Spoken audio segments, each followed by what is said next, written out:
Está la cacatoanita, ¿Alguno? ahí la con Sí, el pelito bien, para esta arriba. sería, esta, sí, Sí. sí, con su plumita. Esa es la ninfa, sí, exactamente. ¿Alguna otra?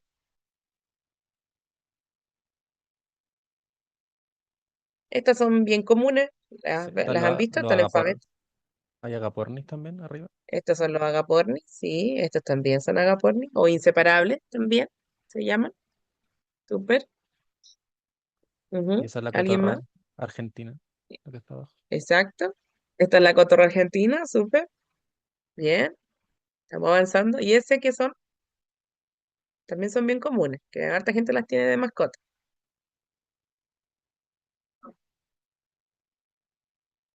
¿La Gatita. ubica? Las catitas, sí, o periquito también. Y después tenemos esta. Ah, se me va a parar esta vez. Esa que es Parece menos un conocida. chorollo, ¿no? No, el choroy no es de mascota, no se puede tener de mascota, así que Ah, por sí, eso sí, no sí. vamos a hablar del choroy. Pero sí, ese, uy, perdona, ese es una cotorra de Kramer, ¿ya? Ah, verdad. Se me va a apagar este computador y el cable lo tengo aquí escondido, espérenme 2 segundos. Pero sí, entonces, a ver, voy a quitar.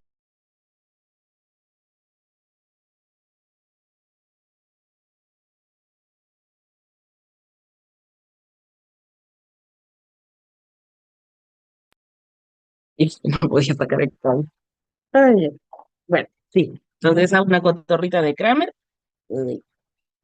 Y la otra de acá es el loro gris también, que se conoce, o el yaco.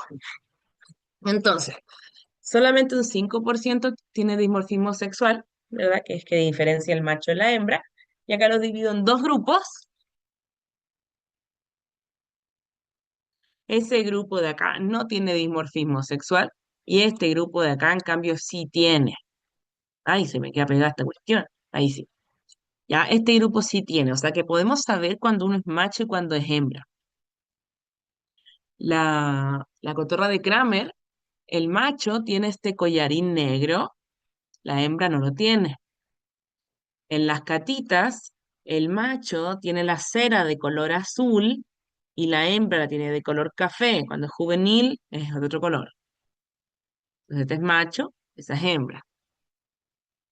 Y las ninfas, por otra parte, el macho tiene como la mejilla bien rojita y tiene esta como clásica máscara amarilla y la hembra es más pálida. Eso es solamente en la coloración ancestral, o sea, el ave que no tiene este color, sino que es blanca, lutina entera, no se sabe si es macho o hembra, ¿ya? Y la cola en las hembras tiene estas líneas.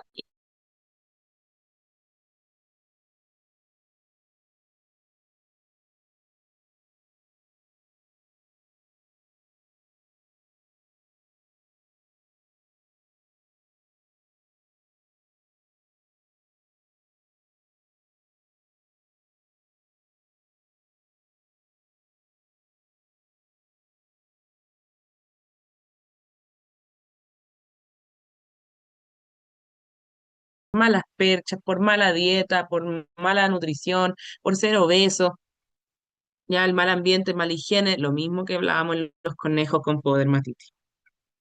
Vamos a tener estas lesiones que pueden ser así superficiales o más profundas, los 5 grados que también ya conocemos, el diagnóstico que es igual, y el tratamiento entonces acá generalmente requiere cirugía como para ir extirpando este tejido necrótico, y se hacen estas vendajes, que son así como ondona que se llama, y también se le puede colocar un parche que los venden, que son parches para verruga, y que es un parche así, y el parche tiene como un hoyito en el medio. Entonces todo esto es parche. Y así, cuando tú sacas como el tejido necrótico, eso va a quedar con el agujero y el ave no va a pisar. Y esto después se tapa con esta Velcro, ya con la copan. Entonces también eso ayuda a que el ave no le duela pisar y que se pueda apoyar mejor. ¿Ya? Eso se llama tipo donut. ¿Ya? Y obviamente también como lo vimos en los conejos, si es que el grado está muy avanzado, la enfermedad es mal pronóstico. O sea, imagínense un ave que no tiene otras patas, o sea, se va a apoyar solo en ella, no podemos amputarle una pata, como lo que quizá hablamos en el conejo, acá no se puede, porque si no se va a quedar sin apoyo y vas a sí o sí tener lesiones en la otra y al final es más para eutanasia, ¿sí? Bueno, entonces enfermedad. ya la conocíamos, así que más rapidito. Esta enfermedad la deben recordar de cuando vieron las clases ahí en patología aviar, pero igual la cándida, también del FU17, ahí hablan de candidiasis. ¿Qué hice? Ahí, no sabía que se podía hacer eso. Bueno, entonces la cándida, ¿verdad? Es un hongo, se transmite de manera oral. El principal factor de riesgo que vamos a ver.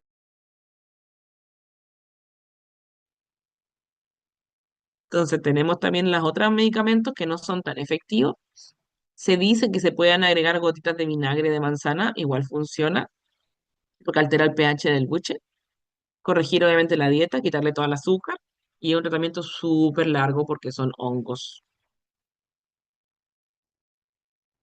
Entonces ahí tenemos bacteria, tenemos hongo, y ahora de parásito tenemos el Nemidocoptes, que también ya lo hablamos la semana pasada, pero acá en los loros se ve mucho en las catitas, genera entonces estos túneles, lo mismo que habíamos visto. Bueno, eso es lo mismo, ¿verdad? Que es monógeno, que es su ciclo, la fotito, la distorsión, de todas las zonas que tengan queratina, va a generar este picaje, y ahí ver esa foto, o sea, noten como el opérculo se agranda, miren todo como tiene la hiperkeratosis ahí alrededor del pico, acá miren cómo tiene el sobrecrecimiento de rinoteca con la natoteca, ya no calza nada, está súper engrosado, no puede ni abrir los ojos, las patas también. Se diagnostica, en verdad yo no hago ni un examen, o sea, yo veo esto y ya sé que tiene lemidocóptero, pero igual se podría tomar, ¿cierto? Un directo.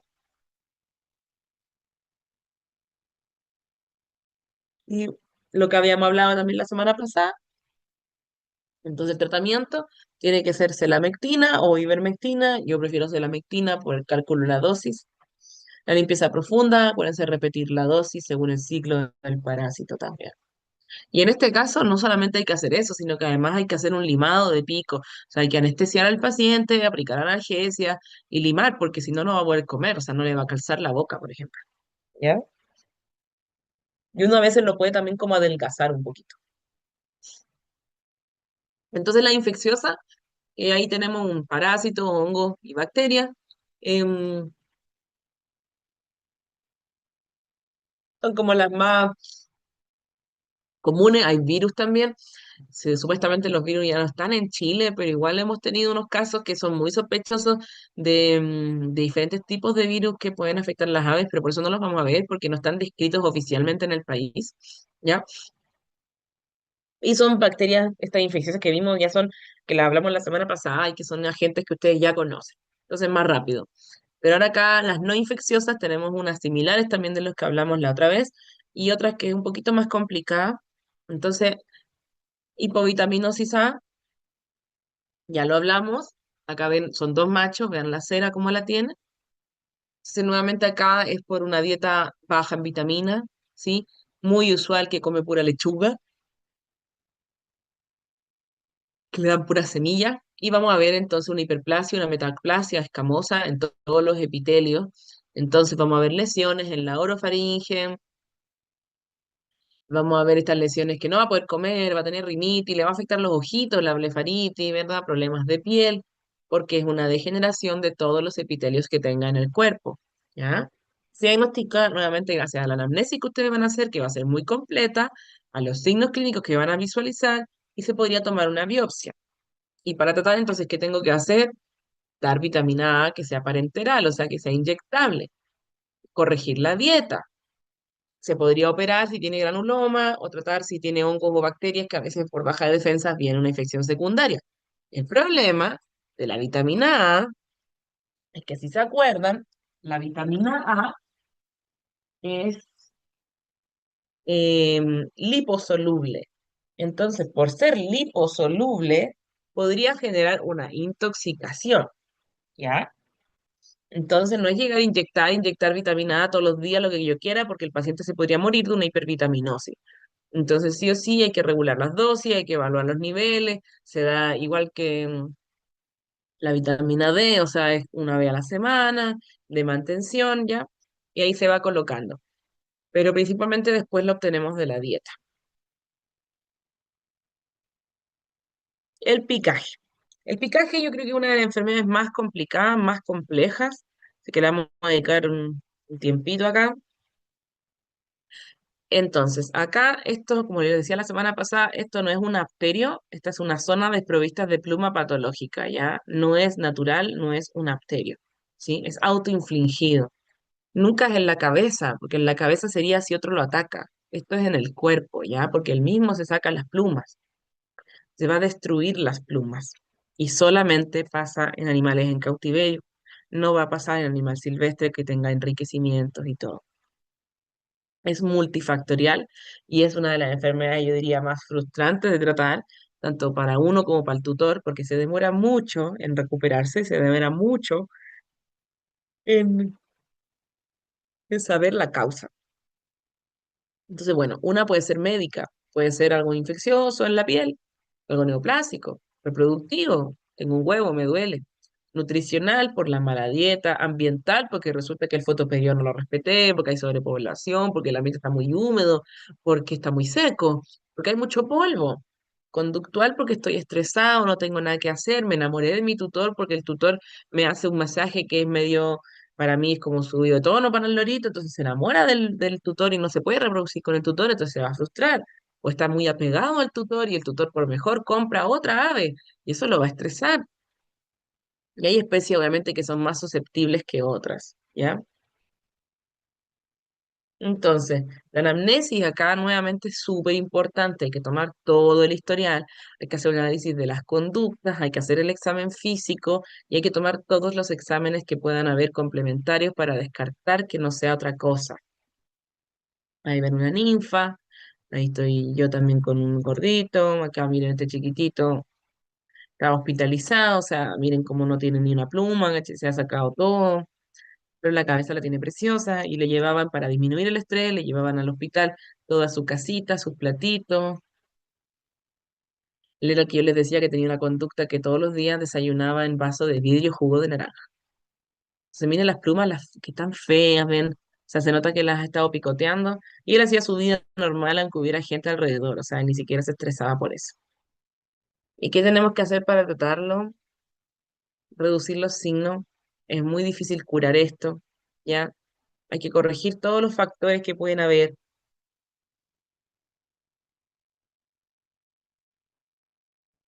Las enfermedades concomitantes. Se podrían ocupar psicotrópicos, se podría usar gabapentina, ayuda harto, se podría usar collar isabelino, pero eso es como un parche mientras ustedes averiguan qué es lo que tiene el animal, ¿ya? Y lo principal es enseñarle al tutor a entrenar al ave. O sea, tiene que entrenarla. La mejor manera es eso, y ahí finalmente va a entender el ave y se va a entretener en otra cosa, porque en la vida silvestre deberían pasar el 80% del día forrajeando y el 20% del día sociabilizando. Y muchas veces acá en la casa es al revés. Entonces se aburren y se empiezan a sacar las plumas. Ahí hay un collar isabelino de un ave para que vean que son distintos y esta es la otra forma de hacerlo. No los pueden hacer hacia arriba, ¿verdad? Porque si no dejan de comer.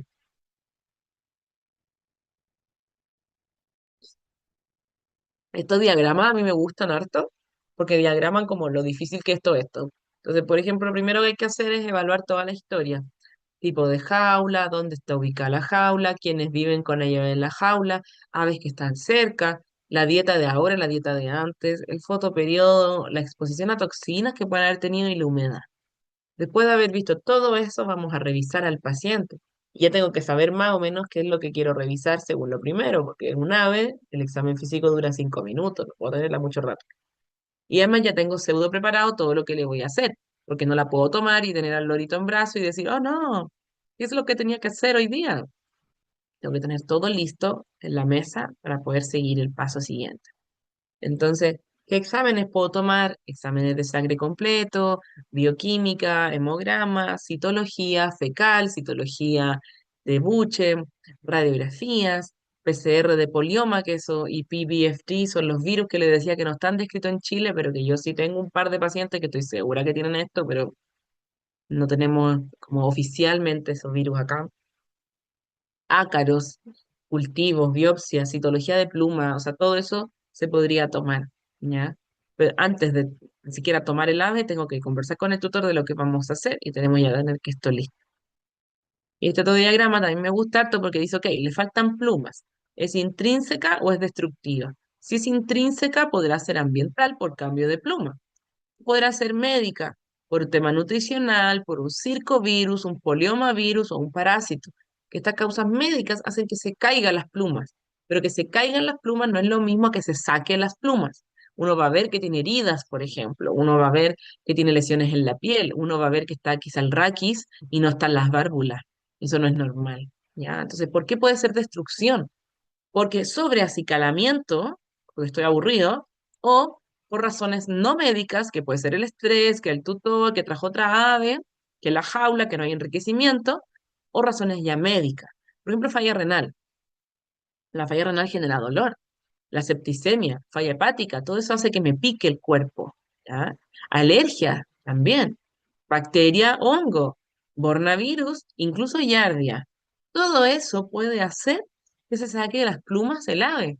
Entonces no es como, ah, ya se saca las plumas, le pongo una pipeta, se va a mejorar, ¿saben?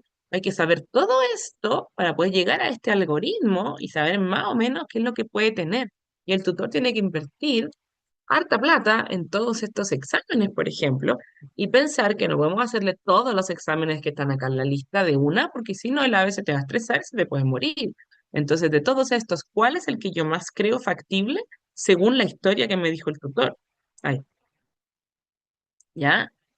Entonces, esta es una enfermedad bien complicada de tratar. Otra es la distocia. La distocia también la vemos harto. La vamos a ver en aves y la vamos a ver en reptiles. Entonces puede ser preovulatoria o posovulatoria. En la posovulatoria es porque hay una incapacidad del huevo de pasar. Dijimos que eran 48 horas. A veces pasa que pasan 4 días y no ha puesto el huevo el ave. Puede pasar por falla, ¿cierto? El hemo o el hiperparatiroidismo nutricional secundario, por malnutrición, ¿verdad? Porque tengo una postura crónica, entonces no para de poner huevos todo el rato, no tiene el calcio necesario para terminar de producir ese huevito, entonces el huevo está más deforme, o hay una obstrucción, o hay una neoplasia en el oviducto, por ejemplo. ¿Y qué signos clínicos va a tener el ave?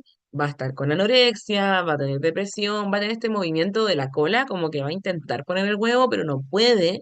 La paresis del miembro posterior también es bien común por el nervio ciático. Disnea, porque acuérdense que no hay un diafragma, entonces no pueden respirar por el espacio que ocupa el huevo. Y la distensión celómica, que en verdad es muy notoria, ¿ya? Y puede morir y colapsar. Ahí miren esa lorito, se agapones como tiene, o sea, se nota. Miren cómo se siente mal, ¿ya? Entonces, bueno, el examen físico es súper importante, pero tomen una radiografía. En la radiografía o en la ecografía van a ver el huevo formado. En la eco es sin cáscara, igual que se ve con cáscara, pero se va a poder ver sin cáscara. Y en la radiografía solo el con cáscara. Y además van a ver una hiperostosis de los huesos largos secundaria. ¿Ya? Entonces acá, por ejemplo, se ve esta hiperostosis y aparte se ve el huevo con la cáscara. Y recuerden que eso es normal, es del GRIT, se ven los pulmones, se ve la silueta cardiopática, el hígado se ve gigante, porque cuando hay producción de huevo, ¿verdad? Esto empuja, entonces ocupa espacio. Entonces puede ser que no sea el hígado necesariamente, sino que sean las vísceras. Y también puede ser el hígado porque la foliculogénesis, ¿cierto? Se produce principalmente por el hígado. Hay que estabilizar al paciente, dar analgesia, dar calcio, dar calor, dar suero y colocarlo en esta incubadora con oxígeno. Generalmente con eso y estar oscurita y tranquila, colocar oxígeno en el caso solamente cuando el huevo esté bien formado, no esté deforme y no esté roto. Y si ya es de emergencia, hay que sacar el huevo, una ovocéntesis. Entonces se funciona el huevo a través de la cloaca, se extrae todo el contenido y luego se extrae la cáscara. Y ya,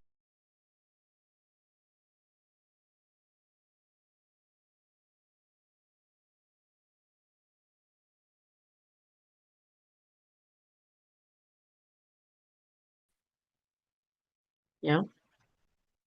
Entonces, en los casos que hay postura crónica es cuando están a cada rato poniendo huevo. Y nuevamente eso es que por tema ambiental, ¿ya? Porque nosotros le tenemos calor, le tenemos dieta de muchas calorías calorías siempre, le tenemos también el sol permanente porque está con la luz artificial, no hacemos manejo del fotoperiodo, les ponemos nido por mejor. Entonces el pobre lorito piensa que toda la vida, todo el año es época reproductiva y va a tener estas 2 a 3 puestas por año, o sea que no debería ser. Eso eventualmente va a hacer que todo su calcio lo gaste en los huevos, que se pierda el calcio de los huesos, ¿verdad? Que pueda haber una peritonitis, o sea, en verdad sería celomitis, no peritonitis, y osteoporosis. Entonces, de nuevo, el fotoperiodo, una alimentación mala, que tenga una pareja, que puede ser otra ave, como puede también no ser un ave, puede ser un juguete, puede ser que alguien por mejor le puso un espejo y el pobre loro piensa que es otro loro, entonces se enamora del espejo, o el mismo tutor, por ejemplo, puede ser la pareja también. Genético, las cacatúas ninfas suelen pasarle esto y la agapornis igual, pero también en todas las especies se puede dar. Ahí está incubando ella sus huevitos, ahí también miren cómo se ve con las plumas hirsutas, ¿cierto? Con sus huevitos. Entonces, bueno, la anamnesis remota, una vez más, es muy importante acá, el examen físico, ya exámenes de sangre, y bueno, ahí están las alteraciones que se pueden ver. La hiper o hipocalcemia va a depender de en qué punto está este tema. Bueno, ojalá tomar el calcio iónico también, imágenes es necesarias. Tendríamos que modificar la dieta, poner enriquecimiento, hacer entrenamiento, distraerla, sacar los nidos, separar las parejas, cambiar la interacción social, que el tutor no haga conductas sexuales con ella, ya que no las masturbe, que muchas veces la gente le hace cariño acá en la espalda por mejor y eso es un sector masturbatorio, igual que acá también. Solamente el cariño se tiene que hacer en la cabeza, ya manejar el fotoperiodo.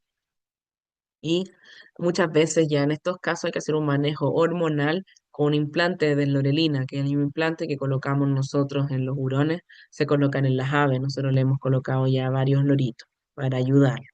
Recuerden que es un implante que cada tutor tiene que hacer el trámite de importación, que se tiene que hacer a través del SAC y que vale unos 300.000 pesos más o menos el medicamento, pero hay gente que sí lo paga, ya, y sí lo hace. Y si no, hay que operarla, hay que hacer una salpingohisterectomía, hay que una cirugía de altísimo riesgo actualmente en Chile, porque no tenemos la endoscopía para hacerla, entonces es cirugía completa, compleja, ya abierta. Así que el implante suele ser mucho menos riesgo, una anestesia que son 10 minutos máximo, quizá menos, y que el implante se coloca aquí en el pliegue y listo, andan bastante bien después. ¿Ya? Entonces, ¿dudas de todo eso?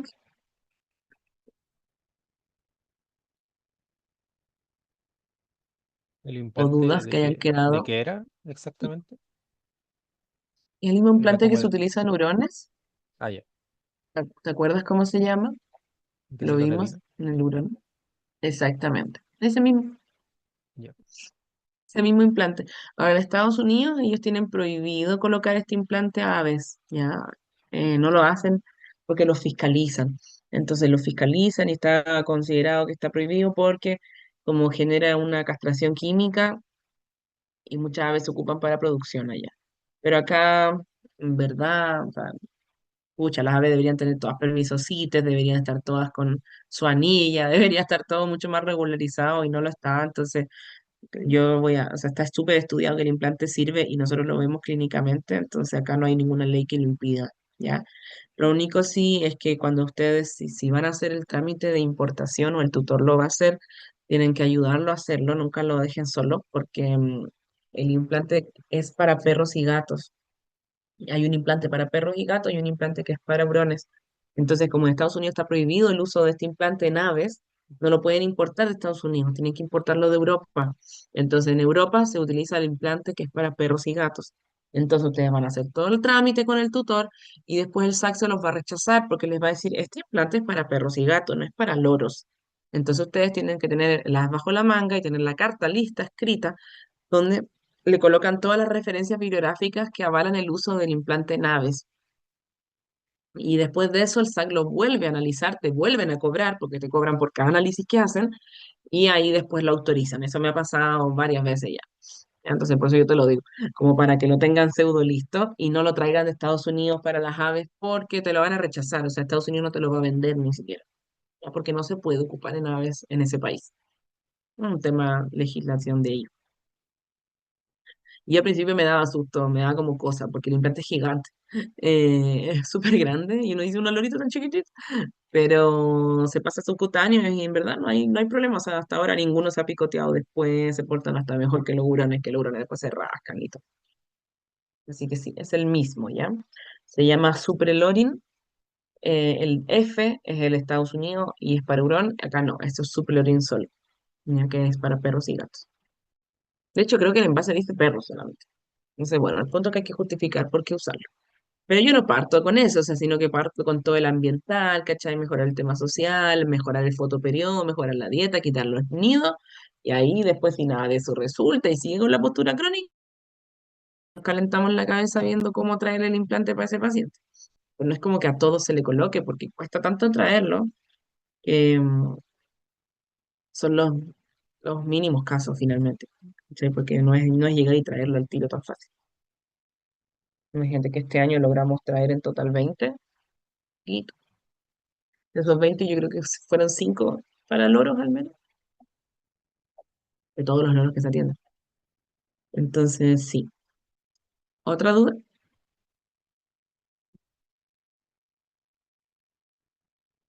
Para de compartir.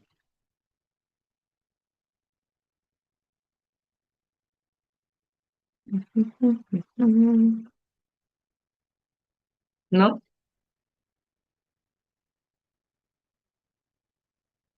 No, ninguna duda. Gracias. Ok. Entonces, vamos a compartir ahora la otra. Alcancemos. Entonces, eso sería de aves, que es un mundo en particular. Ahora, los reptiles es otro universo totalmente diferente. Yo sé que este es como el más distinto, porque en la universidad al menos no pasan mucho de reptiles, ¿sí? Entonces, esto ya es como, hay que ponerse en modo reptil para entender lo que pasa con los reptiles, ¿sí? Entonces, hay que como que olvidar un poquito las otras cosas que ya manejamos de las demás especies, porque estas son todas bien distintas. Entonces vamos a hacer primero la introducción, si nuevo, si hay dudas, porque esto es completamente diferente. La idea es que me digan al tiro. Ya. Entonces, hay tres órdenes y van a ver ahí que hay múltiples especies. Nosotros vamos a hablar de los testudines, que son las tortugas, y los escuamatas, donde tenemos los lagartos, ya, y las serpientes. No vamos a hablar de los cocodrilos, porque los cocodrilos de otro mundo y no son mascotas. Ya, fíjense ahí el alto endemismo de especies de reptiles que hay en Chile, o sea, es muy alto. ¿Ya? Y las mascotas son distintas especies, por ejemplo, la tortuga semiacuática, la tortuga terrestre, diferentes especies, las iguanas, los dragones, los geckos, los camaleones, las serpientes, que pueden ser las boas y los pitones, o sea, todo eso son bien comunes, ¿ya? Como característica, el metabolismo es muy lento, o sea, un séptimo de lo de los mamíferos, es súper lento su metabolismo y eso también involucra que se demoran mucho en procesar las enfermedades, se demoran mucho en mejorarse y se demoran mucho en morirse. Hay reptiles que están en sus casas agonizando por 4 años y no se pueden morir, ¿ya? Es terrible. Tienen metabolismo aeróbico y también el anaeróbico, ¿ya? Y eso hace que sea todo muy complicado, por ejemplo, cuando hay que tratar...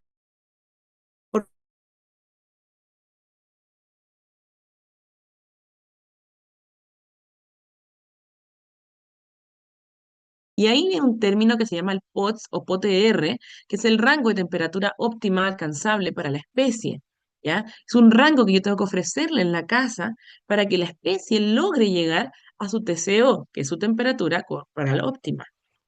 Ahí está el gradiente de 20 a 38 grados, pero va a depender de la especie. Va a depender, no es lo mismo una tortuga que un gecko, ¿ya?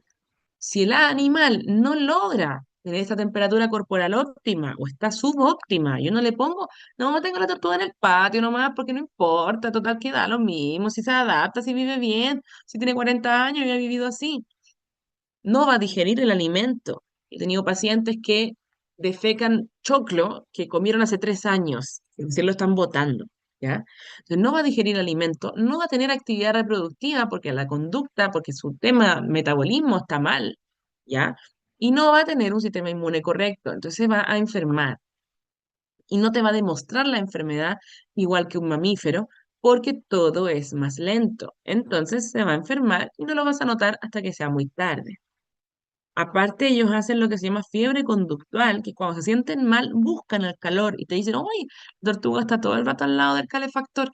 Eso no es normal, porque debería querer salirse para poder descansar. Y acá no se sale de eso. ¿Ya? Entonces, nada, vamos a tomar temperatura rectal, vamos a ver si hay fiebre conductual. Entonces, eso hay que entenderlo muy bien, porque la mayoría de las enfermedades que vamos a ver en los reptiles la otra semana son por mal manejo de parte de los tutores, porque no le dan su temperatura óptima para la especie, porque no le ofrecen un POTS correcto, porque no le ofrecen una humedad correcta, que no le ofrecen el hábitat que necesita esa especie, ¿ya? Entonces, todo eso es súper, súper importante.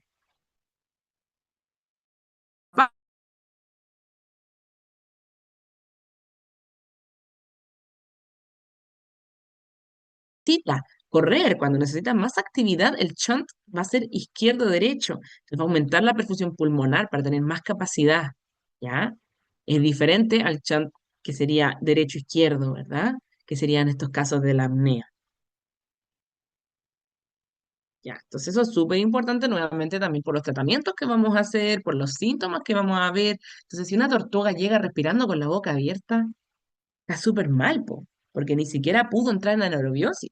Entonces, es mucho más grave que, o sea, no es que sea un conejo respirando con la boca abierta, igual es grave, pero va a ser terrible, ¿ya? O sea, eso es como, se te muere, sí o sí, ya. Entonces, de nuevo, la anatomía hay que asociarla con la parte clínica, ¿sí? Ya. El sistema genitourinario tiene, como hablamos también en aves, sus riñones, la cloaca, ¿ya? Y algunas especies tienen vejiga y otras no. Las que vamos a ver acá, todas tienen vejiga. Y la cloaca nuevamente es igual, coprodeo, urodeo y proctodeo. Ya eso no se diferencia. Las diferencias van a ser estas. Los saurios van a tener estos riñones acá en el canal pélvico, ¿ya? Y el vent o la ventosa va a estar cubierta por escamas, ¿ya? Los hemipenes se logran palpar y van a estar guardados caudal a la cola. Entonces, si van a tomar un examen de sangre en la cola, tienen que tener cuidado de no funcionar los hemipenes. Ahí están los hemipenes en una serpiente. Las tortugas, los riñones, en cambio, están acá. Esto es cuando uno abre una tortuga, ¿ya? Entonces, caudal ventral al corazón van a ver los riñones, miren el hígado, lo gigante que es. La vejiga, todo esto ocupa hasta el 25%, es muy grande. Y la ventosa aquí es sin escamas. Y el pene no va a estar caudal, sino que va a estar craneal a la cola, entonces no hay riesgo de puncionarlo. Y además que acá la muestra se toma por dorsal y acá se toma por ventral, eso lo vamos a ver después. Y los riñones, o sea, perdón, los ofidios, tienen estos dos hemipenes en la base de la cola. Y miren la fecundación, o sea, son ovíparos, la serpiente es ovovivíparo, pero pueden almacenar esperma hasta 4 a 6 años. Entonces, como que, pero yo la tengo sola, ¿por qué nacieron cría? Porque tal vez hace 6 años estuvo con un macho, tal vez no estuvo contigo en la casa, pero eso, o sea, es algo que de nuevo es súper, súper impresionante y por eso hay que ponerse en modo reptil. Pero todo este sistema reproductivo no se va a activar, la tortuga no va a poner nunca un huevo si tiene el POTR incorrecto. Entonces pasa que la tortuga tiene 40 años, llega a la consulta y tú le dices, ¿hace cuánto puso huevo? Nunca ha puesto huevo, pero porque vive en el patio comiendo puro pasto y todos los años hiberna. Entonces todo su sistema no le funciona. También pasa muchas veces que tú lo hospitalizas por una neumonía, por otra cosa, se mejoran, andan bien y después vuelven por problema de huevo. Porque claro, se activó el sistema reproductivo. Entonces tú tienes que explicar todo eso en la primera consulta para que el tutor no quede plop de que se murió, de que ahora tiene problemas de huevo, de que qué le pasa, que tú estás permitiendo que el reptil empiece a funcionar, ¿ya? Sobre la fisiología ya urinaria. Entonces, el metabolismo proteico acá, dijimos que las aves eran uricotélicas, acá también hay uricotélicos, los animales que son terrestres. Entonces, el dragón barbudo, la tortuga de tierra, elimina el ácido úrico. Y recuerden que el ácido úrico dijimos que se tiene que eliminar como un coloide. en proteína. Entonces pasa por el uréter, después pasa al recto, hay una peristalsis reversa, se absorben esas proteínas y se elimina como sal. Eso es lo mismo que vimos la semana pasada. Pero acá, además, hay especies que eliminan amonio y especies que eliminan urea. La urea es menos tóxica que el amonio, entonces la tortuga semiacuática puede eliminarla. Pero el amonio, como es tan tóxico, se tiene que eliminar solo con agua. Entonces va a ser una tortuga marina, por ejemplo. ¿Ya? Y bueno, lo que ya hablamos también, que recuerden que los riñones acá no tienen asa de Henle. ¿Ya? Son así. Por eso que la orina es así. Hay un tutor que yo atiendo que me dice, la tortuga va al uno, va al 2 o va al 3. El 2 para él es la caquita, el uno es la orina y el 3 es cuando bota estas minerales. Yo le he explicado que es lo mismo, pero él lo describe así. Recuerden que acá también son deyecciones porque también hay una cloaca y está todo mezclado. Acá están las heces y aquí está la orina. Y la orina densa porque elimina ácido úrico. Nuevamente eso, tortugas de tierra, en las tortugas de semiacuáticas no, porque eliminan urea. ¿Ya? Bueno. Y particularidades a nivel de patología diagnóstica. Entonces, el hemograma, miren esos glóbulos rojos, igual que en las aves, son nucleados, ¿sí? Tienen heterófilos, perdón. El heterófilo es el neutrófilo. Acá lo mismo que en los conejos y en los cobayos. Y el azurófilo es parecido a un neutrófilo, pero funciona como un monocito, ¿ya? Entonces, si lo ven, tiene un núcleo, entonces no se parece tanto al neutrófilo, al heterófilo, pero entonces la función sí lo es. Particularidad para tomar un hemograma en un reptil, hay que usar el tubo verde. El tubo verde es el que tiene heparina, porque si lo toman con FDTA, hay una hemólisis, ¿ya? Y cuando pidan el perfil, entonces si piden un perfil de un mamífero, le van a medir el NUS, van a medir la creatinina, y eso no nos importa, dijimos. Ya tenemos que medir la urea, si es semiacuática, tenemos que medir el ácido úrico, sí o sí, para ver la funcionalidad renal. La ALT acá no es específica. Para ver la funcionalidad hepática, tenemos que tomar los ácidos biliares, ¿sí? Y el ureanálisis no es relevante y hay que tener ojo al tomar la muestra porque se puede contaminar con linfa.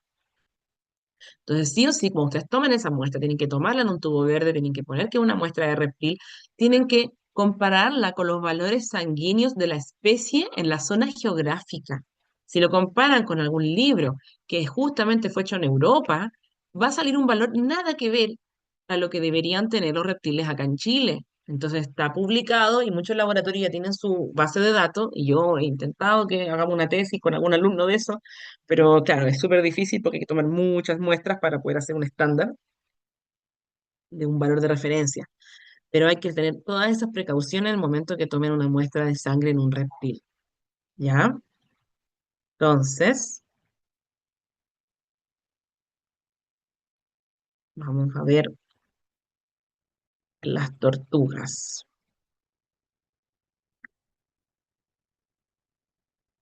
¿Dudas de la generalidad? No, profe, todo bien. Veas. Ya, yo sé que esto de nuevo es como chino y hay que darle vuelta, hay que estar ahí pensándola, que es como completamente distinto a lo que conocen, por eso que de verdad díganme si hay dudas. Yo sé que es súper distinto y lo estamos viendo como obviamente general, porque no podemos estar 6, 7 horas viendo simplemente una generalidad. Este, al final de cuentas, igual es el electivo como para darles una aproximación a esto. Entonces, bueno, en este último rato, esta clase yo la tenía puesta para la próxima semana, pero la próxima semana también tienen el quiz. Entonces, para que puedan tener más tiempo para el quiz, vamos a ver ahora lo que alcancemos en esta media hora, quizá la mitad, no sé, como para avanzar, y así tienen más tiempito para el quiz la otra semana. ¿Ya? Recuerden que ya les subí los papers y que entran los 3 papers que nos vimos la vez pasada, que son 2 de aves y uno de reptiles. Es una pregunta por quiz, igual que la vez pasada, que es como una pregunta aplicada, ya por un curso. Ya, bueno. Entonces, las tortugas, tenemos las que vamos a hablar, la Trachemia-script, que sería la semiacuática, y la Chelonoidis chilensis, que sería la terrestre. Esta tortuga está protegida, no se debería tener de mascota, y esta tortuga es una plaga, no se debería tener de mascota, pero son las que más existen de mascota. Entonces, bueno, el orden Chelonia, hay acuáticas, hay semiacuáticas, tenemos estos subórdenes, pero vamos a hablar de los Cryptodira, que son las que pueden retraer la cabeza en el caparazón, ¿ya? Y ahí les dejo todas las especies que pueden ser mascotas finalmente, ¿ya? Pero vamos a hablar de estas principalmente. Ahora, la Germán y la Horsfeldi, estas son legales de tener, vienen con un chip y el tutor los tiene que comprar, o sea, compra la tortuga con el certificado y todo así, todo en reglas, se puede tener además, ¿ya? La particularidad anatómica más notoria en una tortuga, ¿verdad? Es el caparazón, ¿cierto? Por dorsal se llama caparazón y por ventral se llama plastrón. Y la zona que une ambas se llama un puente. El caparazón, entonces, y plastrón. Y eso sería el puente. ¿Ya? El caparazón tiene placas de queratina y debajo de ellas tienen placas que son de hueso. Entonces, no es como que la tortuga sea como un cangrejo que esté adentro del caparazón, sino que el caparazón es parte de su hueso. Tiene su columna, tiene las costillas, es un hueso adaptado, ¿ya? Y esta parte ósea, o placas óseas, se llaman osteodermos y están cubiertos de estos escudos o placas queratinizadas. Y no son correlacionadas. ¿Por qué? Porque si se fractura esto y estuviera exactamente igual el huesito abajo, la fractura iría sí o sí hacia adentro, ¿verdad? Hacia el celoma. Entonces esto está hecho de manera muy importante. Se fractura acá y no necesariamente va a romper toda la parte ósea. Tiene sensibilidad. Antiguamente se pensaba que no sentían las tortugas y les bajaban la temperatura y las operaban sin ningún remedio. Ahora se sabe que sienten todo, que les gusta el cariño en el caparazón y que incluso tienen las mismas vías nerviosas terminales del dolor que nosotros los mamíferos. Entonces hay que tratarlas igual que un mamífero, ¿ya? Merecen el mismo trato que nosotros. Porque no tenga musculatura facial no quiere decir que no les duele. De lo gastrointestinal, particularmente, no tienen dientes, tienen una ranfoteca, que es la rinoteca y la natoteca. Estamos aplicando lo que vimos la semana pasada. El hígado que les mostré recién en la otra foto, para que lo vean muy grande, la vejiga muy grande, dijimos también. En las que son fermentadoras, el ciego es gigantesco, ¿ya? Y el tránsito es lento, porque dijimos que todo es lento, y si fermentan es más lento. La cloaca ya lo vimos y miren esta imagen, so, el celoma está todo mezclado y los pulmones están acá arriba. Por eso, nunca den vuelta una tortuga, que todas las vísceras van a caer arriba del pulmón y se va a ahogar. No hagan eso. Y la digestión y todo su metabolismo va a depender de la temperatura ambiental y va a depender obviamente de su salud y de lo que coma. ¿Cómo respira una tortuga? La tráquea es muy alargada, el cuello se extiende.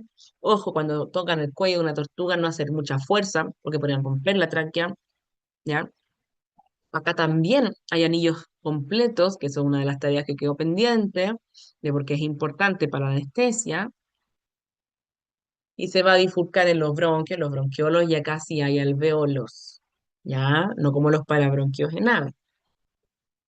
Los pulmones ya dijimos que es dorsal. ¿Y cómo respiran entonces?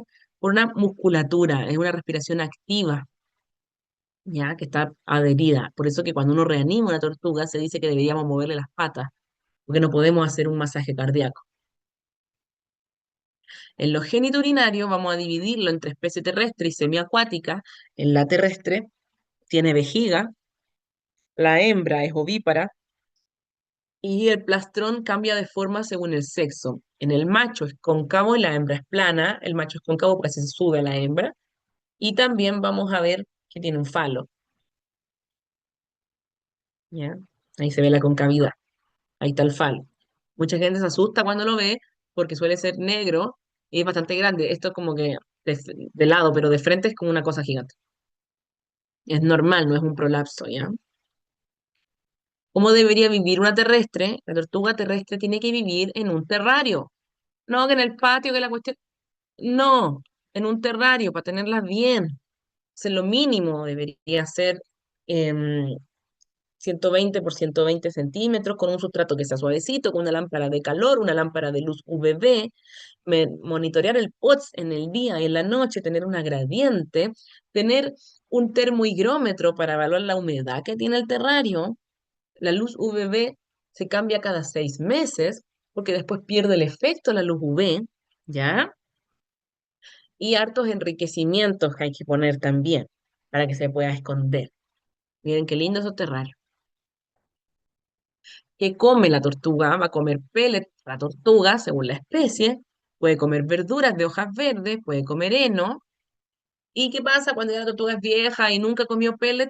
Tú lo puedes moler el pellet y espolvoreárselo en las verduras o darle sí o sí suplementación con calcio y vitamina. Y las flores de hibisco, por ejemplo, le gustan harto también, se puede dar de premio. Ahí está el masuri, que es un pellet, y hay una tortuguita comiendo su lechuga, miren qué lindo. Y miren ella cómo come su frutillita. Y tengo muchos tutores que los remedios se los dan así, se los inyectan en la frutilla, por ejemplo. La tortuga se come la frutilla y se toma el remedio y así no la estresan. A veces funciona. En cambio, en la acuática, ¿cómo sabemos si es macho o hembra? Se ve con las uñas. Los machos van a tener la uña larga para poder agarrar a la hembra. La cola es súper gruesa, ¿ya? Y se dice que la cloaca está lejos del plastrón. En cambio, en la hembra, eso no se ve. Tienen vejiga y también son ovíparos. ¿Se ven? La cola es gruesa y la cloaca está lejos. ¿Por qué? Porque está el falo aquí. ¿Ya? Entonces, cloaca lejos, cloaca cerca. Y las garras muy largas en el macho y cortas en la hembra. El problema es que a veces te llega una tortuga que estuvo 40 años viviendo en la cocina, que no recibió luz solar, que está súper deforme. Tú no tienes idea si es macho o hembra, porque no se formó bien. Si es terrestre no va a tener la concavidad, si es de estas no va a tener las uñas largas, la cola no va a estar bien formada, el caparazón no va a estar bien. Entonces, a veces no es tan simple decir si es macho o hembra. ¿Cómo debería vivir una tortuga semiacuática? Debería tener un acuario muy largo, al menos 4 veces su largo, para que pueda nadar. Tiene que tener un calefactor, tiene que, aparte del calefactor del agua, tener una ampolleta de cerámica para darle calor. Aparte tiene que tener una luz UVB, que tiene que tener un fotoperiodo, tiene que tener un filtro que sea mecánico, químico y biológico. Ahí me equivoqué, esa parte es biológica. Entonces tiene que tener una zona seca, tiene que tener una zona húmeda, tiene que tener un gradiente. Tenemos que cambiarle el agua con un filtro que sea de verdad bueno, porque si no se pone verde. Hay gente que le cambia el agua todos los días, eso no sirve. Tenemos que estar cambiándolo una vez al mes, pero el filtro tiene que mantener el agua bien. Entonces imagínense esta foto, sector húmedo, sector seco, el filtro, calefactor, el termómetro para ver en cuánto está, la luz UVB está arriba, la luz irradiante o de calor está acá, no es luz roja, es de calor solamente, y acá también te mide la UV. Entonces, todo esto debería ser lo ideal, ¿ya? ¿Cuántos litros? Si mi tortuga es grande, la tortuga va a crecer a medida del espacio que yo le ofrezca. Entonces, mientras más grande la tortuga, es más lo que va a usar y la cuenta de luz sube bastante. Ellas son omnívoras, se van volviendo más herbívoras. Comen su pellet también especie, comen camarones, comen bichitos, se les puede dar calcio, también comen verdura, ¿ya? Ahí hay una tortuga comiendo un bloque de calcio. A mí esos bloques de calcio no me gustan porque se tragan un trozo gigante y después no lo pueden digerir. Yo prefiero el calcio en gotita. Ya. ¿Cómo reviso una tortuga? Siempre con guantes. ¿Se acuerdan cómo se llama la bacteria que transmite los reptiles? Salmonela. Muy bien, muy bien. Hay que tener ojo con los rasguños porque te rompen los guantes. Impresionante cómo te rompen los guantes, ¿ya? Hay que tener muy buen control de la cabeza para que no se guarde en el caparazón, ¿ya? Para revisar la boca se puede usar un abreboca especial de reptiles y para ocultar tiene que usarse un Doppler. Se dice que uno podría envolver a la tortuga en gasa húmeda y con un fonendo ocultar campo pulmonar, no corazón. El corazón tiene que ser con un Doppler, ¿ya? Acá voy a compartir el audio. para que escuchen el latido cardíaco de esta tortuga. ¿Lo escucharon? ¿Se escucha?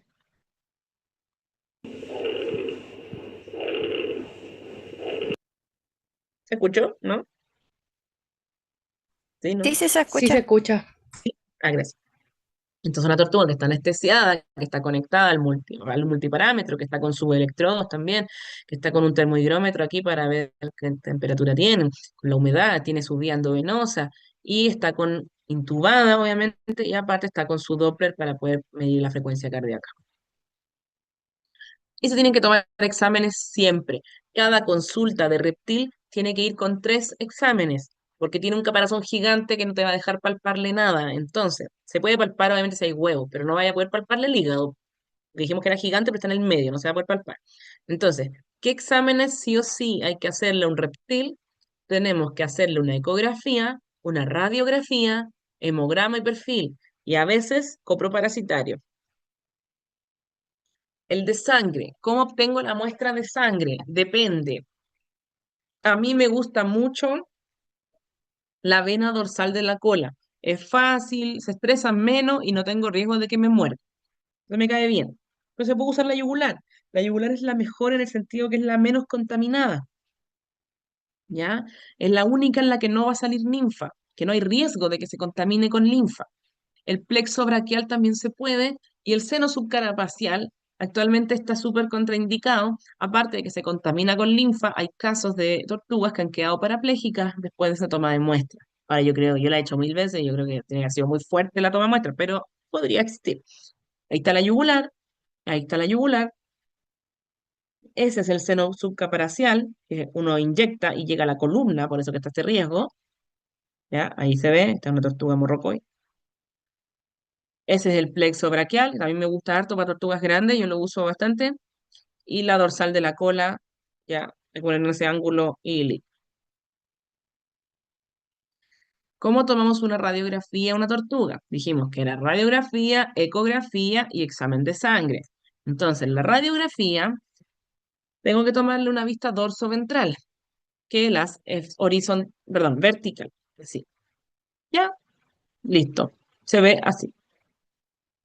Pero después tengo que tomar una vista lateral y una cráneo-caudal. Y para eso no puedo mover a la tortuga.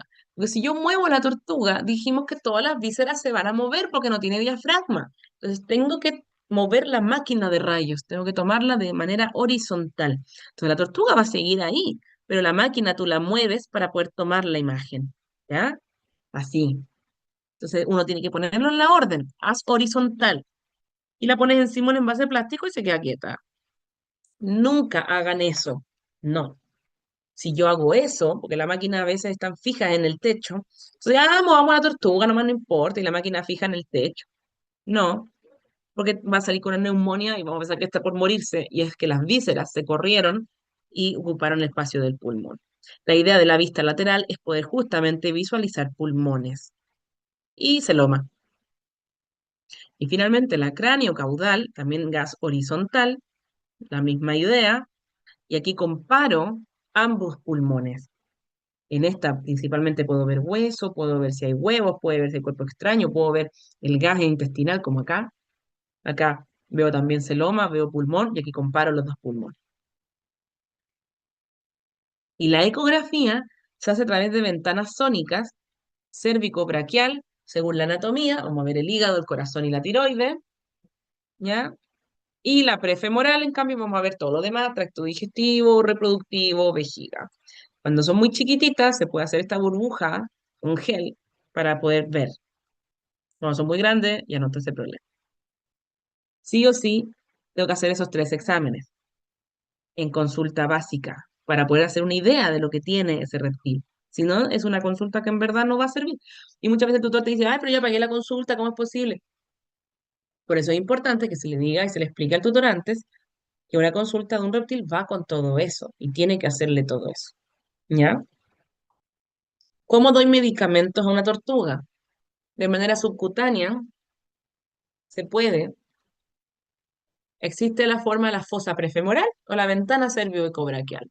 Entonces, como ustedes van a haber estudiado el tema del sistema portarrenal que les dije recién de tarea, Me van a decir después cuál de esas dos es la que se usa y cuál no se usa y por qué no se usa. Intracelómica también se dice de nuevo que se podría usar, pero es muy irritante y muy dolorosa. La endovenosa, la yugular, la vena braquial, la femoral, sucarapacial no me gusta por los riesgos que ya dijimos. Intramuscular, ahí están en el pectoral, cuádriceps, oral, muy fácil, pero hay que colocar ese tubo, es un tubo esofágico que se coloca bajo anestesia y se va a la casa la tortuga con su sonda y puede tener esa sonda por 6 meses y se trata sin problema en la casa. Porque abrirle la boca a una tortuga y meterle toda la jeringa, porque que llega casi al estómago, digamos que no es muy fácil y él puede regurgitar. Entonces con la sondita estamos listos. ¿Ya? Ya. ¿Dudas de las medidas generales de las tortugas?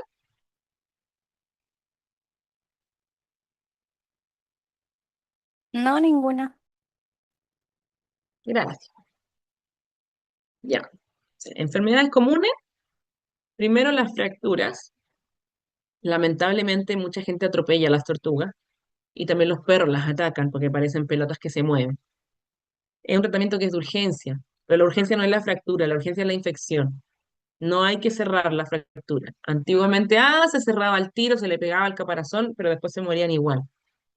Entonces, lo primero es hospitalizar, hacer aseo de la herida, manejo de soporte en hospital, analgesia, antibiótico, alimentación, sondaje. Después se repara la fractura según el tipo de fractura. Si es que involucra la columna, la cavidad celómica, la membrana celómica, se eutanasia al paciente. Vean ahí cómo está el escudo córneo y el osteodermo, y ahí está dentro el celoma. O sea, esta ya está hacia adentro. Miren este video.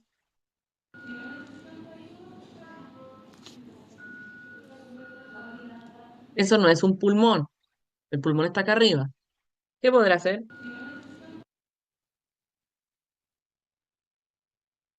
Se rompió la parte queratina y el osteodermo de abajo. ¿Qué podría hacer eso entonces?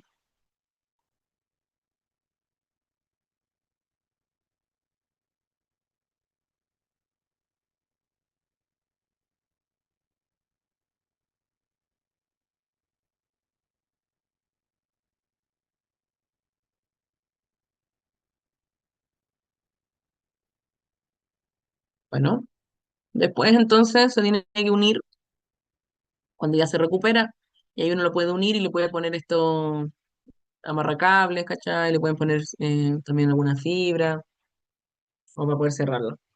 Alambre, con eso van bien.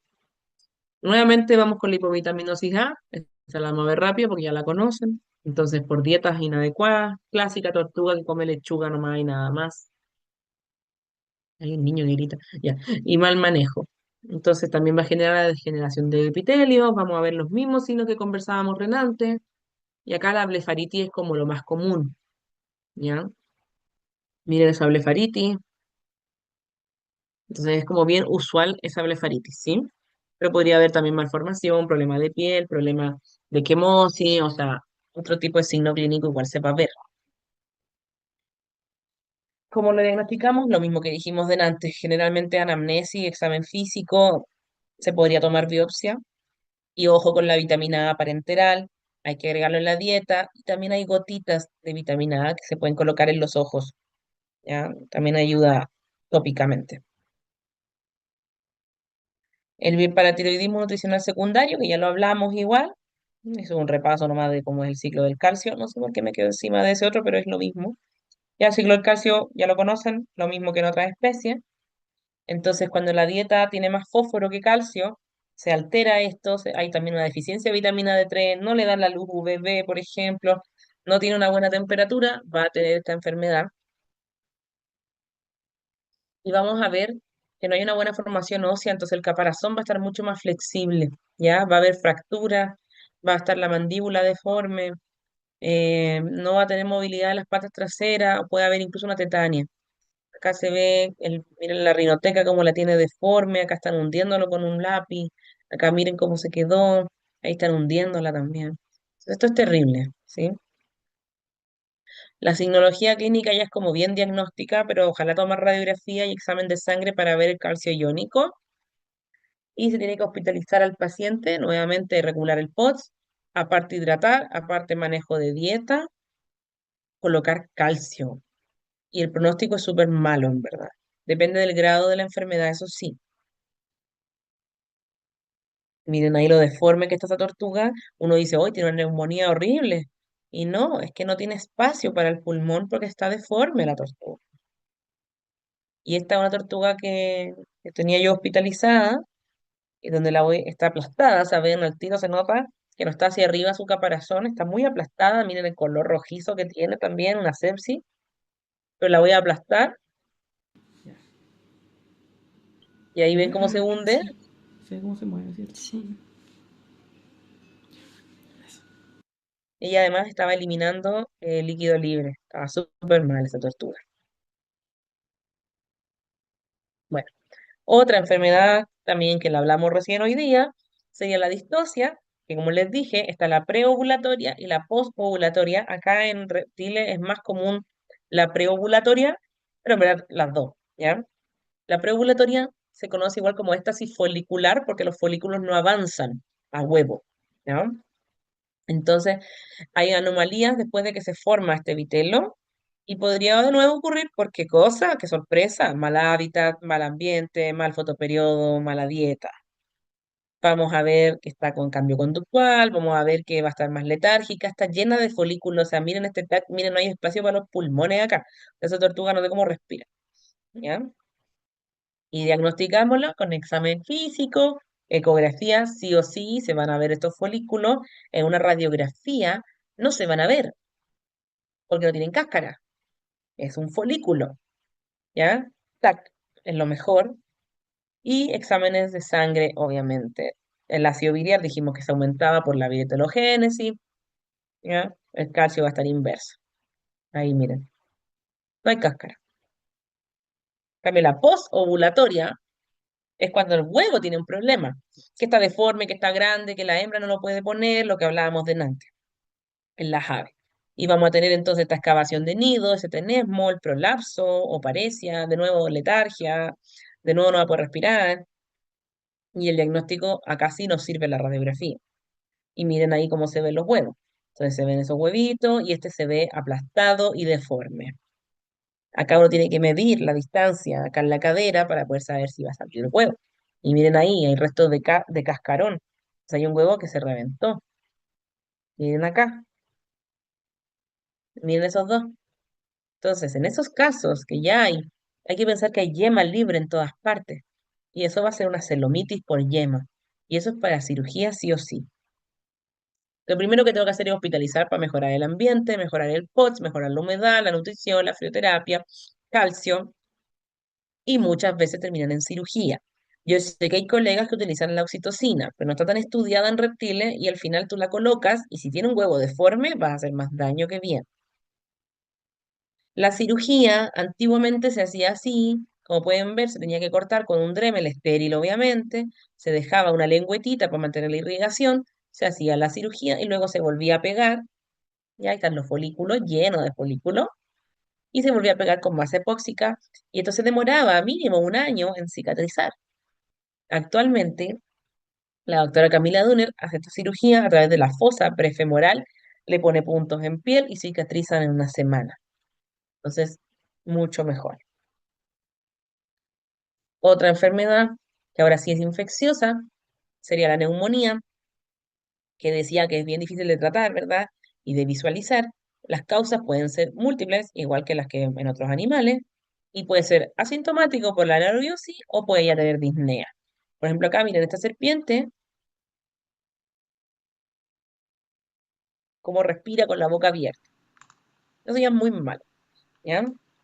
En una tortuga podríamos ver estomatitis, podríamos ver que nada de manera deforme, asimétrica, porque no se logra posicionar bien, porque un pulmón no le funciona. Diagnóstico igual que en otras especies y la hospitalización de nuevo. La nebulización se tiene que hacer, pero acá en un mamífero quizás sea por 5 a 10 minutos, acá es por media hora, ¿ya? Todo más lento. Miren ese pulmón, Esa tortuga con burbujitas de nariz y esa posición ortopneica. Eso no es normal y es grave, ¿ya? Ah, están llamando urgente. Vengo al tiro.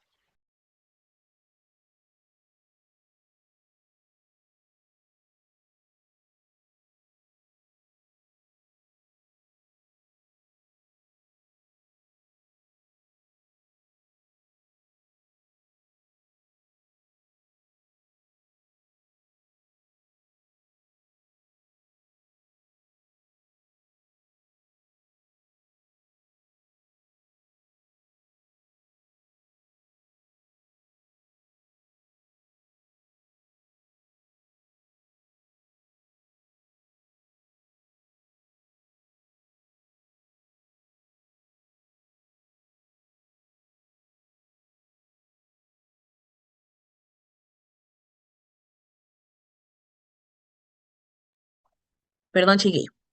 Queda poquito, tranquilo. Me voy a pasar unos minutitos. Em, ya, entonces. Otra enfermedad infecciosa bien común en las tortugas es esta del absceso aural, es absceso como ótico, ¿ya? O una otitis media. Entonces, ¿qué pasa acá? Pasa mucho en la semiacuática, nuevamente por hipovitaminosis, recuerden que altera los epitelios, mala dieta, infecciones, y vamos a ver este aumento de volumen en la zona de la oreja. ¿Ven que se nota? Puede ser uni o bilateral. Ahí miren, gigante, ¿ya? Esta tortuga me acuerdo que me llegó a la consulta y pensó ella que era así de nacimiento. Y yo sé como señora no. Entonces lo vamos a diagnosticar en verdad nuevamente examen físico, ¿ya? Se podría hacer una cirugía de extirpar esto y después mandarlo a cultivo y a citología. La cirugía se decía que tenía que hacer de 9 a 3 de la tarde. En este sentido, se hacía un corte de 9 a 3 y se dejaba abierto, se dejaba la tortuga de manera seca y se aplicaban medicamentos tópicos simplemente para curarlo, ¿ya? Y se mojaba la tortuga. Ahora también eso ha ido cambiando y se hacen cirugías que se levanta el tejido, se saca todo y luego se cierra. Es como lo mismo que se hacía antes en mamíferos de la marsupialización, que tampoco se hace tanto ahora, que en verdad los abscesos se sacan completos, como masa. La cicatrización es más rápida y la tortuga puede volver al agua. Eso es lo más importante, ¿ya? Las fotos son del libro, yo espero que esta tortuga esté muerta porque no tiene ni siquiera un tubo de anestesia, nada. Pero miren ahí ese absceso gigante. Y por ejemplo, esta fue una que operamos nosotros, la operé yo, y claro, en esa época, de nuevo, se hacía por marsupialización, se dejaba abierto y con curación. Pero ahora les recomendaría yo sacarla completa, cerrarla y dejarla en el agua. Y creo que esta era la última, creo, que es una enfermedad también muy, muy común, que es la SCUD o enfermedad ulcerativa cutánea septicémica. Entonces, múltiples bacterias, nuevamente secundario al mal manejo, mala vida, pobre tortuguita, ¿ya? ¿Y qué vamos a ver? Que la piel se pone roja, queda con estas manchas rojizas, que es lo que les decía que tenía esa tortuga del video, ¿ya? Le faltan zona, entonces tiene una sepsis. Como septis, séptica, va a estar anoréxica, va a estar letárgica, deshidratada, se puede morir la tortuga. Deberíamos hacer un cultivo y antibiograma, pero lo más efectivo es tomar una biopsia de piel, ¿ya? El cultivo a veces pasa que crece cualquier cosa, porque es una tortuga, entonces pueden crecer múltiples cosas que es normal, pero con una biopsia te van a definir bien qué es lo que hay ahí. El tratamiento, hospitalización, ¿para qué? Ya me adivinaron, temperatura, humedad, soporte, antibiótico. Yo no le puedo llegar y dar antibiótico a una tortuga para la casa. O sea, uno, ¿cómo se lo da? Y dos, tengo que mejorar todo el ambiente. Recordemos lo que hablamos hace poquito. Si no mejoro el ambiente, si no mejoro su POTS, no activo su metabolismo. Y si el metabolismo no está activo, yo le voy a dar remedio y remedio y remedio que se van a quedar pegados en el estómago y van a fermentar. Y no los va a absorber. Entonces, ¿cómo hago que absorba un medicamento? Mejorando todo su metabolismo.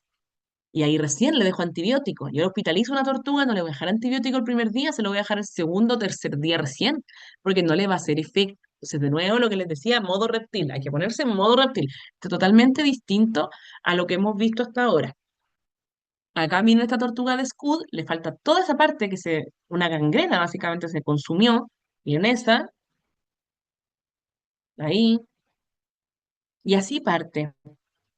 Así te lo llevan, pero así empieza. cuando uno llega a la consulta y ves la tortuga media roja, y el tutor que ya sabe te la lleva y dice, ay, que está roja, entonces hay que tomar el examen de sangre, hay que ver el ambiente, qué es lo que está pasando, por qué puede tener esa sepsis. Puede ser una tortuga semiacuática que sea porque tenga un ambiente súper sucio, porque no tenga buena humedad, porque resulta que no le han cambiado el filtro no sé cuánto tiempo. Y a veces tú colocando vitamina y mejorando el ambiente se pasa, y a veces no. Y ya es muy tarde, ¿sí? Entonces acá, sí o sí, el ambiente, el manejo completo que hay que tener al reptil es demasiado, demasiado importante. Y no se le puede olvidar nunca. ¿Ya? Después vamos a ver en la parte de hospitalización, o sea, que porque es mínimo que sea 4 días que un reptil esté hospitalizado, que el tratamiento es súper largo, las hospitalizaciones de reptil puede ser meses, o sea, yo he tenido, bueno, lo máximo es un mes, que después cuesta que te acepten, porque obviamente por plata, pero es una cosa que es mucho más larga y que a veces uno dice, ah, ya tiene este absceso acá, entonces lo opero, listo. Si tú no le colocas la temperatura adecuada, no se va a anestesiar esa tortuga. Y la vaya a tener ahí con los medicamentos, con la vía, un día entero y no se te va a anestesiar. O si la anestesias y no le colocas el ambiente adecuado, no se te despierta. Y se puede demorar hasta 3 días en despertarse de la anestesia. Yo tuve una tortuga hospitalizada que fueron, me acuerdo que eran 4 días, porque al tercer día le dije, sabe que hay que eutanasiarla, ya no va a despertar, y despertó al otro día. Entonces, todo es distinto, ¿ya? Es como un cambio completo de concepción. Ahí en la parte que es para el quiz, es un paper muy bonito, ¿verdad? Que habla como de cómo hacer justamente para que tengan una buena vida, como que el ambiente sea el correcto, que tenga enriquecimientos, que tenga entrenamiento un reptil, porque como que esto genera un cuestionamiento. Yo encuentro a los tutores en el sentido de mi tortuga o mi reptil, ¿está viviendo o está sobreviviendo? Casi todos, lamentablemente, yo diría que sobreviven solamente, que lo tienen por años y años y está solamente viviendo apenas. Hay una tortuga muy famosa en internet que se llama Rocalina, que yo encuentro terrible su historia porque estuvo 40 años viviendo en una cocina, 40 años viviendo en el piso de la cocina, comiendo los restos que caían de la cocina, deforme total, las uñas, los hongos, todo, todo lo que tenía, terrible. Y bueno, llegó una fundación y la fundación la ha ido rehabilitando. Y ya lleva como 2 años y la tortuga ahora come sola. Entonces, em, ahí viene como todo un dilema ético de si deberíamos tener reptiles de mascota. En Europa, cuando yo me fui a estudiar allá, no cualquier persona podía tener un reptil de mascota. Hacían pruebas y tenías que tener, por ejemplo, certificados de tenencia para poder tenerlo. La gente que tenía serpiente tenía que haber tenido al menos otro tipo de reptiles más simples antes. Eso acá no se regula mucho. Las municipalidades sí regulan de que ya no vendan tortugas en la feria. En mis tiempos las vendían en la feria, en la calle. Una cosita así, chiquitita. Eso al menos se ha regulado. Cuando vaya a una tienda de mascota y te venden la tortuga, te pasan una guía de cuidado, te venden las cosas. Entonces eso ha ido mejorando un poquito. Pero así como eso, hace poco hospitalicé una tortuga y estuvo Connie. Y esa tortuga me la trajeron porque hace 4 años que no se mueve. Entonces, yo creo que sobreviven más que viven, ¿ya? Y eso es como el cuestionamiento que me interesa que ustedes hagan, de que de nuevo, sabemos la anatomía, sabemos cómo tiene que ser, entonces, ¿qué podemos hacer para que sea mejor para el paciente? Y cuando yo tengo un paciente, ¿qué tratamiento voy a hacer y cómo lo tengo que hacer para que le haga efecto? Y no simplemente darle remedios porque sí, que no va a absorberlos nada y que no le van a hacer efecto a nada. De hecho, cuando ponemos una sonda, un procedimiento con sonda, el paciente tiene que estar bien para anestesiarse, para despertarse. Y después la sonda se empieza a usar solamente con suero. Y después de que veo que tolera el suero, empiezo con medicamentos y después con comida. Y si le doy alimento, tengo que tener cuidado de que no haya un síndrome de realimentación. Porque si hay un síndrome de realimentación, se te puede morir.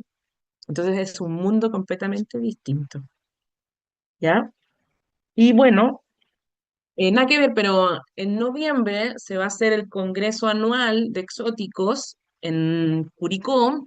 Ya hacemos, antes era todos los años, ahora ya